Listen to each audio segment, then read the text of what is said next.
So I sat there, cleared my mind, and I wanted to reach out and connect to the lady of the lake. That she was at a distance, she didn't want to come.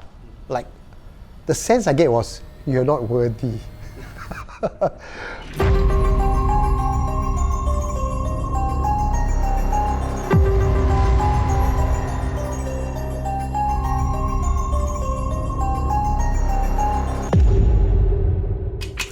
Good evening, ladies and gentlemen, and welcome back to another episode of Haunting History. I'm your host, Eugene, and in this very special season, we will be unveiling the hidden stories and remembering the long forgotten history of some of Singapore's most haunted locations. Today, I have with me a very special guest. His name is Aditya.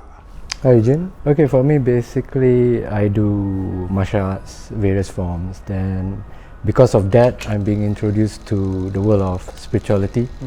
Because in say Aikido and stuff, you do learn about meditation.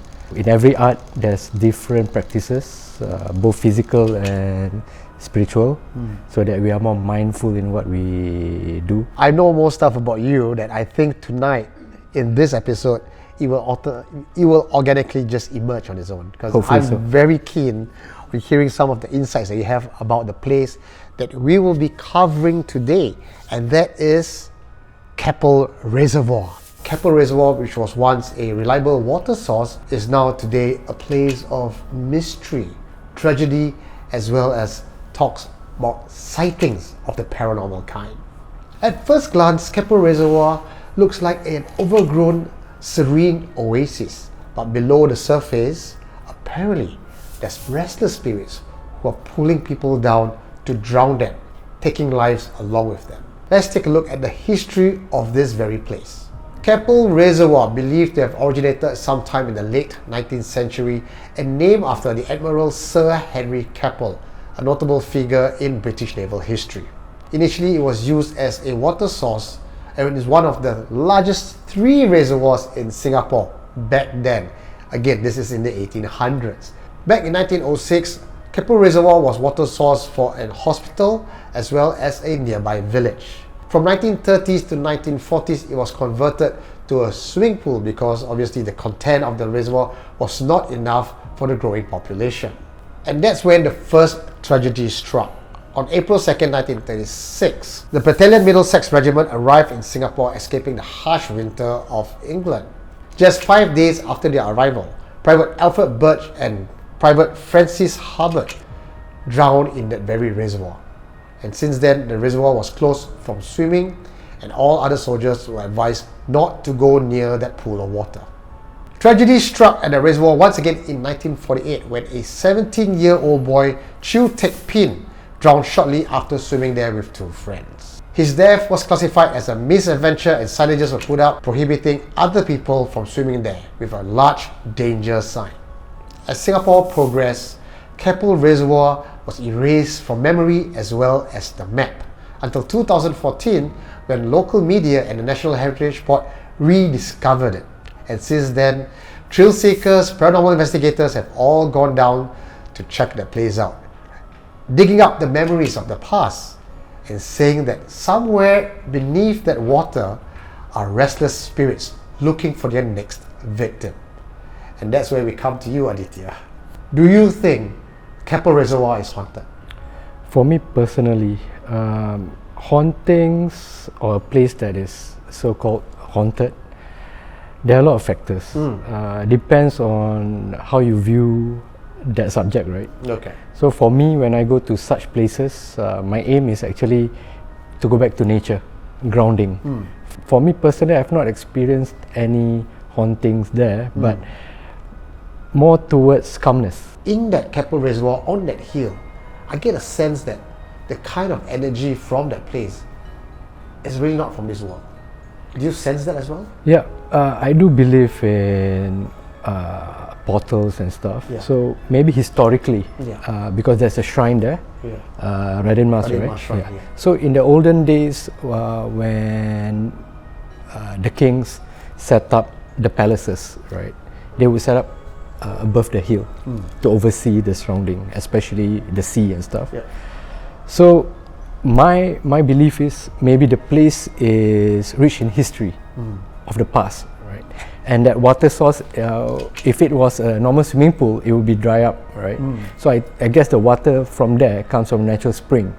If the palace is around there, so it might be used to for the kings, princes to bathe there.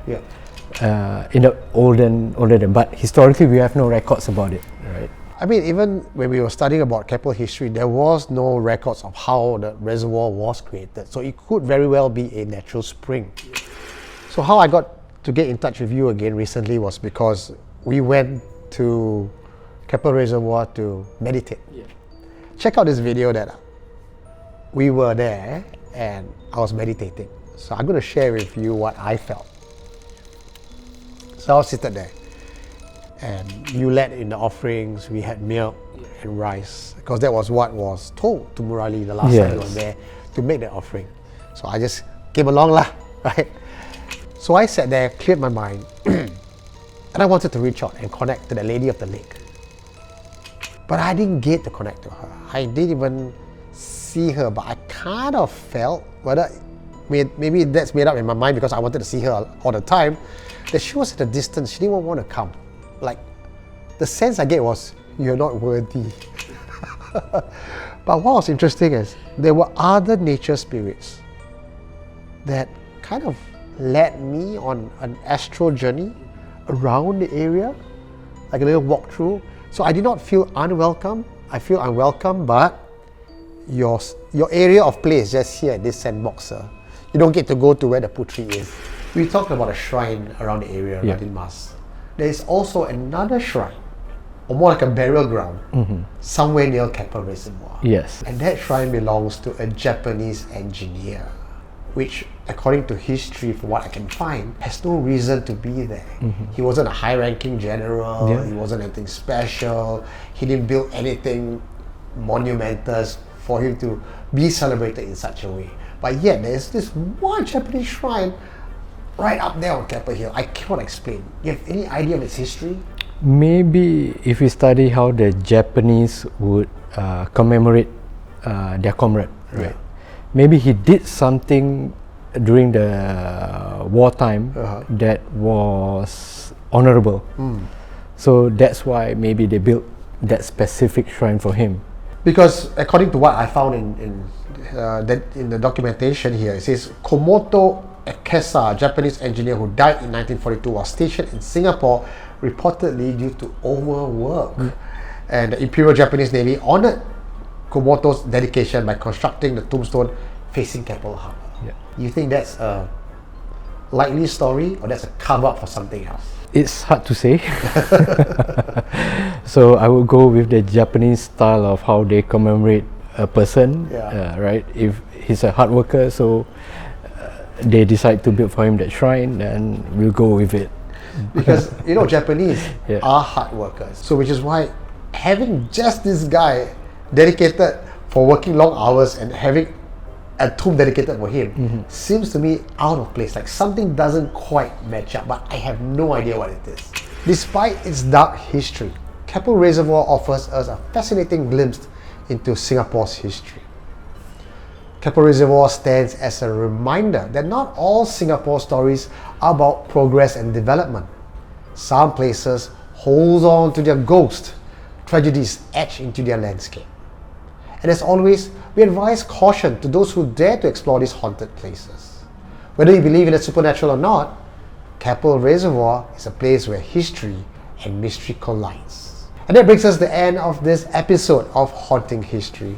Join me next time as I explore other haunted places where the supernatural and history are tightly intertwined.